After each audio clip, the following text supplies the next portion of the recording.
C'est aujourd'hui la journée de l'économie alsacienne. Se réunissent la Chambre d'agriculture, la Chambre de métier, la Chambre de commerce et d'industrie, la région, la communauté urbaine de Strasbourg. Bref, tout ce qui est censé faire l'économie alsacienne. On est avec Jean-Luc Heimburger, président de la Chambre de commerce et d'industrie de Strasbourg et du Bas-Rhin. On vous a entendu, bonjour Jean-Luc, on vous a entendu dans votre discours évoquer la compétitivité de nos entreprises. On a entendu Jacques Bigot dire qu'il n'y a pas assez de compétitivité dans nos entreprises. Qu'est-ce qu'il en ressort finalement de cette table ronde? Mais ce qu'il en ressort surtout, c'est d'abord que c'est un beau lieu d'échange où les messages passent. Et on souhaite bien évidemment que ces messages non seulement passent, mais soient également relayés au plus haut niveau de notre gouvernance d'État. Alors bien évidemment, nos entreprises sont en difficulté pour plusieurs raisons. La première, c'est qu'il y a une concurrence qui aujourd'hui est mondiale. On parle de mondialisation, on parle de géopolitique, on parle de géoéconomie. Donc aujourd'hui, c'est vrai que notre pays est confronté au fonctionnement des pays qui existent par ailleurs, que ce soit en Europe ou dans le monde. Et nous, en Alsace, on est tout petits à côté de cela.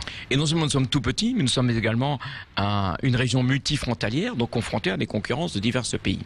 Comment vous expliquez cette montée du chômage en Alsace? Comment vous expliquez aujourd'hui qu'on parle de réindustrialisation? Est-ce que ça veut dire qu'on a laissé partir nos entreprises? Est-ce qu'on est fautif quelque part aussi dans ce processus?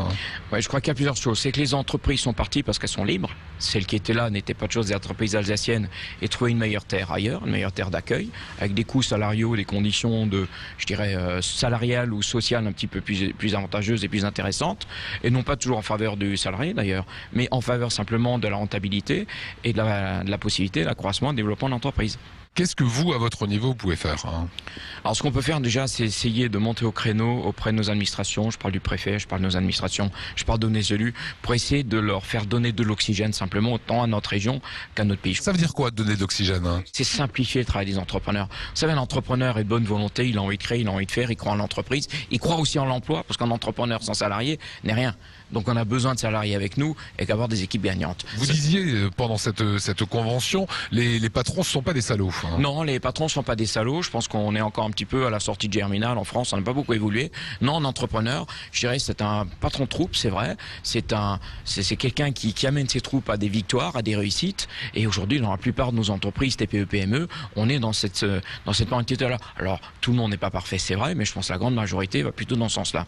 Alors, je crois qu'aujourd'hui, il faut qu'on aille vraiment, mais vraiment, et encore une fois un appel que je lance, à déréglementer notre pays. Soulageons-nous, soulager les entreprises de ce poids administratif, ce poids réglementaire que nous avons.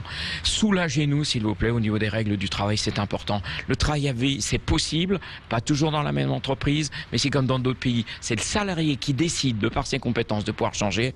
Croyez-moi que les choses évolueront bien, les entreprises sont plus libres, elles le seront encore mieux.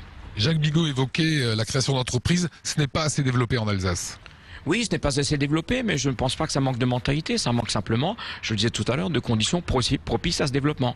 Je veux dire, les informations qui sont aujourd'hui accessibles par tout le monde, je dis toujours, que ce soit sur notre territoire ou des territoires voisins, que ce soit en France ou à l'étranger, laissent apparaître aujourd'hui qu'il y a des possibilités de réussir mieux et plus facilement ailleurs. Alors, je ne suis pas défaitiste, j'aime ma région, je suis alsacien et je suis dirigeant d'entreprise, mais c'est vrai que le combat devient pénible et difficile. C'est ce que ressentent nos jeunes créateurs. Et aujourd'hui, c'est vrai que les jeunes qui sortent avec un diplôme universitaire, voire un bac+2, s'orientent plus facilement aujourd'hui sur des pays étrangers où on a une possibilité de créer et développer son entreprise. Ça sont beaucoup plus facile qu'en France.